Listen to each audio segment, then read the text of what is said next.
नमस्कार दोस्तों, आप सभी का स्वागत है हमारे चैनल पे। और चैनल पे नए तो वीडियो में अंत तक बने रहिएगा और वीडियो अच्छा लगता है तो चैनल को भी सब्सक्राइब करें और अपने दोस्तों पास भी शेयर करें। इसका पीडीएफ आपको टेलीग्राम चैनल पे प्रोवाइड कर दिया जाता है, जिसका लिंक आपको वीडियो के डिस्क्रिप्शन में मिल जाएगा। वहाँ से जाकर आप टेलीग्राम चैनल को ज्वाइन कर लीजिएगा। या आप टेलीग्राम चैनल में जाकर आप सर्च कर सकते हैं स्टडी लिंक PDF, वहाँ से भी आप जाकर ज्वाइन हो सकते हैं। तो आइए हम लोग सीधा वीडियो को शुरू करते हैं। तो पहला प्रश्न है, इनमें से किसे ब्रिटिश भारत में लोक सेवाओं का जनक कहा जाता है? Father of civil service. तो हम आपको बताया था फादर ऑफ सिविल सर्विस यानी सिविल सर्विस का जनक किसे कहा जाता है? लॉर्ड कॉर्नवालिस को। ऑप्शन नंबर क्या हो जाएगा? ए राइट हो जाएगा। और अस्थायी बंदोबस्ती लागू किसने किया? Lord Cornwallis. दो प्रश्न यहाँ से आपको याद रखना है। और विलेजली सहायक संधि लागू किसने किया? विलेजली। और बंगाल का शेर किसे कहा जाता है? विलेजली को। यहाँ से भी 2 पॉइंट आपको याद रखना है। और डलहौजी हड़प नीति लागू किसने किया? डलहौजी। ए प्रश्न पूछेगा हड़प नीति किसने लागू किया? डलहौजी ने लागू किया। और व्यापकता का सिद्धांत किसने लागू किया? डलहौजी ने लागू किया, मतलब उसी को कहते हैं। और एक पूछेगा किसके समय में पहली बार ट्रेन सेवा शुरू की गई? तो डलहौजी के समय में। और कब शुरू हुआ था? 1953 को। इसको याद रखिएगा। Warren Hasting. Warren Hasting. Warren Hasting क्या था? बंगाल का प्रथम गवर्नर जनरल। बंगाल का प्रथम गवर्नर जनरल वारेन हेस्टिंग। तो इसको याद रखिए। 1773 के रेगुलेटिंग एक्ट के द्वारा वारेन हेस्टिंग को बंगाल का प्रथम गवर्नर जनरल बनाया गया। और यही क्या था? बंगाल का अंतिम गवर्नर। अंतिम गवर्नर पूछेगा तो वारेन हेस्टिंग। प्रथम गवर्नर जनरल पूछेगा कहाँ? तो बंगाल लगाएगा, बंगाल के। अगर भारत लगा देगा तो प्रश्न चेंज हो जाएगा, लेकिन बंगाल के पूछेगा। बंगाल के प्रथम गवर्नर जनरल वारेन हेस्टिंग 1773 के रेगुलेटिंग एक्ट के द्वारा बनाया गया था।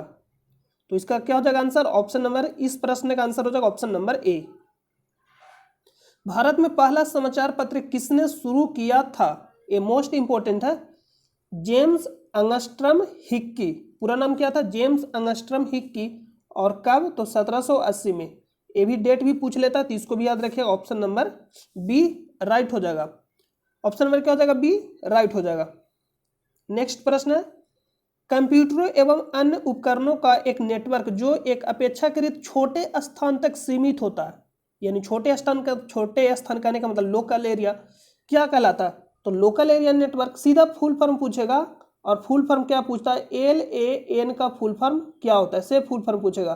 तो local area network. Wide area network, wide WAN, wide area network. ये फुल फॉर्म पूछेगा। तो यहाँ से फुल फॉर्म सीधा पूछेगा कि LAN का फुल फॉर्म क्या होता है, WAN का फुल फॉर्म क्या होता है। और एक जो फुल फॉर्म पूछेगा मैन, MAN। ये 3 फुल फॉर्म पूछेगा। तो इसका तो फुल फॉर्म हो जाएगा वाइड एरिया नेटवर्क, इसका फुल फॉर्म हो जाएगा लोकल एरिया नेटवर्क। और इसका फुल फॉर्म क्या होगा? Metropolitan area network. नेक्स्ट प्रश्न पे चलते हैं। निम्नलिखित में से किसे गोल्डन फाइबर के रूप में जाना जाता है? तो प्रश्न बहुत बार आया, तो इसका राइट आंसर क्या जाएगा? जूट, जिसको हम सन बोलते हैं। जिससे क्या बना जाता है? जानवर के बांधने के लिए रस्सी, मतलब एक तरह से रस्सी बना जाता है। रस्सी बना जाएगा तो जानवर को ही नहीं बना जाएगा, किसी भी काम में हम लोग ला सकते हैं उसको। जो सन है, अगर आप कभी गाँव में गए होंगे तो आप देखे होंगे सन। अगर पिछला वीडियो में आप देखेंगे तो उसमें हम आपको इमेज भी दिखाए थे। मानवाधिकारों के लिए समर्पित विश्व का पहला टीवी चैनल कहाँ लॉन्च किया गया था? UK यानी यूनाइटेड किंगडम। कहाँ हो जाएगा? UK, यूनाइटेड किंगडम में। तो इसका राइट आंसर का ऑप्शन नंबर डी। रूस, फ्रांस, जर्मनी। फ्रांस, जर्मनी ये कहाँ हो जाएगा? यूरोप में। और रूस कहाँ हो जाएगा? एशिया में। और UK भी कहाँ हो जाएगा? यूरोप महादेश में। एथेनॉल डॉट के दौरान निर्मित होता है। एथेनॉल कब निर्मित होता है? से प्रश्न पूछ रहा है। खमीरों में अनॉक्सी श्वसन क्रिया। तो अनॉक्सी श्वसन क्रिया कहने का मतलब है अनॉक्सी श्वसन क्रिया, यानी ऑक्सीजन की अनुपस्थिति में श्वसन जो होगा उसी को बोलते हैं अनॉक्सी श्वसन। अनऑक्सी यानी ऑक्सीजन नहीं रहेगा। तो बिना ऑक्सीजन की उपस्थिति में, यानी ऑक्सीजन की अनुपस्थिति में श्वसन जब होगा तो उसी को बोलते हैं अनॉक्सी श्वसन। तो यहाँ दोनों दिया गया, खमीरों में ऑक्सी श्वसन। तो ऑक्सी श्वसन में क्या होगा? ऑक्सीजन उपस्थित रहेगा। और अनॉक्सी श्वसन में ऑक्सीजन उपस्थित नहीं रहेगा। तो ये भी प्रश्न सीधा पूछता है तो खमीरों में अनोक्सी श्वसन क्रिया जब होगा तो क्या निर्मित होगा? एथेनॉल। काशीराम ने किस राजनीतिक दल की स्थापना की थी? बहुजन समाज पार्टी। और इसका आपको बताना है किसका चीन किया है। इनमें से कौन सा भूस्थैतिक उपग्रह के संबंध में गलत है? जब भी गलत पूछे तो इसको आपको हाईलाइट कर देना, या नहीं पूछे तो हाईलाइट कर देना, यानी सत्य नहीं है यानी असत्य है पूछ रहा है, तो इस तरह से प्रश्न पूछता है तो आपको हाईलाइट कर देना। तो पहला पढ़िए कथन क्या? ऑप्शन, कक्षाओं का उपयोग IRS उपग्रह के लिए किया जाता है। ये मान लीजिए कि आपको मालूम नहीं है। तो नेक्स्ट पढ़ेंगे, इनमें से कई उपग्रहों की कक्षाएं सूर्य समकालिक भी है। तो अगर आप इसको सार अगर समझ जाइएगा सही से कि इसका सार क्या निकल रहा है, सूर्य, यहाँ प्रश्न ये पूछा, ऑप्शन दिया गया कि इनमें से कई उपग्रहों की कक्षाएं सूर्य समकालिक भी है। सूर्य समकालिक भी है कई उपग्रहों की कक्षा। तो यहाँ पे गलत बोला। समकालिक का मतलब सूर्य के जो पथ, जैसे मान लीजिए सूर्य है और ये पृथ्वी है, तो अब चंद्रमा जो क्या पृथ्वी है, जो जिसका उपग्रह होगा उसी को चक्कर लगाता है। तो सूर्य का कोई भी उपग्रह नहीं है। तो ये जो ऑप्शन दे रहा, ऑप्शन नंबर ए गलत दे रहा, यानी सूर्य के समकालिक होता है, एक गलत दे रहा, क्योंकि सूर्य का कोई भी उपग्रह नहीं है, तो कोई भी उपग्रह नहीं है तो यानी उसका चक्कर नहीं लगाएगा, तो ये गलत दे रहा। बाकी तरह इसका 49 लगभग 36,000 किलोमीटर होना चाहिए, यानी इसका जो ऊंचाई होगा लगभग कितना होगा? भूस्थित, यहाँ प्रश्न ये पूछेगा भूस्थैतिक उपग्रह की ऊंचाई कितनी होती है? तो 36,000 किलोमीटर सीधा प्रश्न पूछेगा। यह पृथ्वी के चारों दिशा के संगत घूर्णन करते हैं या करती है, तो ये सही हो जाएगा। और बाकी ऑप्शन इधर वो भी सही दिया गया, क्योंकि ऑलरेडी ऑप्शन नंबर बी गलत हो गया। तो अगर आप प्रश्न को देखिए, जो वही कथन गलत होता है जिसके बारे में आप सही से जान रहे हैं, लेकिन सिर्फ यहाँ पे जो शब्दों का खेल है, तो अगर आप शब्द सही से समझ जाइएगा इसका सार कहने का मतलब क्या है, तो आप इसका आंसर कर लीजिएगा। नेक्स्ट, और ये प्रश्न को याद रखिए, सीधा पूछेगा, ध्वनि की वह न्यूनतम आवृत्ति क्या है जो मनुष्य द्वारा सुनी जा सकती है? तो एक है 20,000 हर्ट्ज टू 20,000 हर्ट्ज,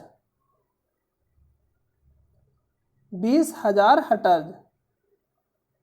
तो अगर इसके नीचे आएंगे तो हम इसको क्या बोलते हैं? अवस्राव तरंग। किसको क्या बोलते हैं? अवस्राव तरंग।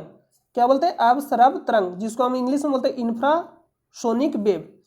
अगर 20,000 हर्ट्ज से, देखिए 20 हर्ट्ज से लेकर 20,000 हर्ट्ज के बीच के जो तरंग होता है, इसको हम बोलते हैं श्रव्य तरंग। क्या बोलते हैं? श्रव्य तरंग। इसको हम क्या बोलेंगे? श्रव्य तरंग, यानी इंग्लिश में बोले ऑडिबल वेव, मतलब हम लोग इसको सुन सकते हैं।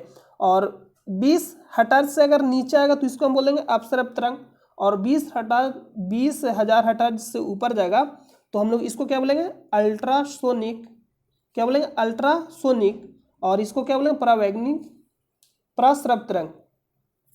देखिए 20 हर्ट्ज, हजार नहीं लगेगा, 20 हर्ट्ज से लेकर 20,000 हर्ट्ज तक के बीच के जो तरंग होगा इसको बोलेंगे श्रव्य तरंग। और इसको क्या मानव सुन सकता है, लेकिन जैसे 20 से नीचे आएगा उसको हम लोग नहीं सुनेंगे, उसको क्या बोलेंगे? अपश्रव्य तरंग। और 20,000 से ऊपर जाएगा उसको क्या बोलेंगे? प्रश्रव्य तरंग। उसको कौन सुनेगा? चमगादड़, कुत्ता, बिल्ली। ये भी प्रश्न पूछता है। तो इसका राइट आंसर क्या हो जाएगा? 20 हर्ट्ज। यहाँ पूछा मनुष्य द्वारा सुनी जा सकती है, न्यूनतम आपको बताना है, तो ऑप्शन नंबर क्या हो जाएगा? डी। सरकारी एजेंसी NDC का पूर्ण रूप क्या है? National development council. Option number B.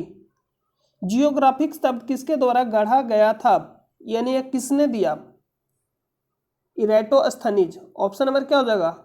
D, Eratosthenes के द्वारा दिया गया था। बाकी ऑप्शन उतना इंपॉर्टेंट नहीं है।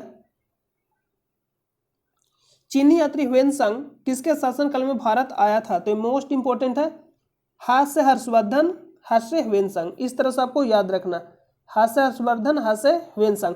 और फाहियन किसके शासनकाल में आया? चंद्रगुप्त विक्रमादित्य। चंद्रगुप्त विक्रमादित्य के काल में आया था फाहियान, इसको नोट कर लेना, ये भी पूछेगा। फाहियान, और ये भी कहाँ का यात्री था? चीन का। पुलकेशिन द्वितीय, पुलकेशिन द्वितीय किस वंश से संबंधित था? चालुक्य वंश। और पुलकेशिन द्वितीय को किसने हराया? महेंद्र वर्मन। ये प्रश्न पूछता है, इसको भी नोट कर लीजिएगा। नेक्स्ट है, दुनिया भर से निवेश आकर्षित करना और भारत के विनिर्माण क्षेत्र को सुदृढ़ करना, इनमें से किसका मुख्य उद्देश्य था? तो make in India. Make in India यानी भारत खुद से उसको विनिर्माण करेगा। मेक इन इंडिया यानी इंडिया में। डिजिटल इंडिया आप समझ रहे हैं, डिजिटल इंडिया। और डिजिटल इंडिया की शुरुआत कब हुई ये आपको बताना है। मेक इन इंडिया 2014 में, डिजिटल इंडिया 2015 में, और स्टार्टअप इंडिया ये कब शुरू हुई थी? 2016 में। तो ये डेट आपको याद रखना। मेकअप इंडिया कुछ भी नहीं, मेकअप इंडिया। स्टार्टअप इंडिया जो भी उद्योगपति उनको मतलब इसमें क्या दिया जाएगा?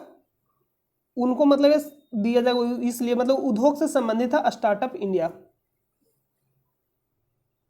नेक्स्ट है, यूनेस्को का पूर्ण रूप क्या है? तो ये फुल फॉर्म सीधा प्रश्न पूछ लेता है, हम आपको बहुत बार बताए थे। तो इसका फुल फॉर्म क्या होता है? United Nation. जहां भी यूएन लग गया उसका मतलब हो जाएगा United Nation. Educational, scientific and cultural organisation. Option number C right हो जाएगा। United Nation, educational, scientific and cultural organisation. और इसका मुख्य हेड क्वार्टर कहाँ से प्रश्न पूछेगा?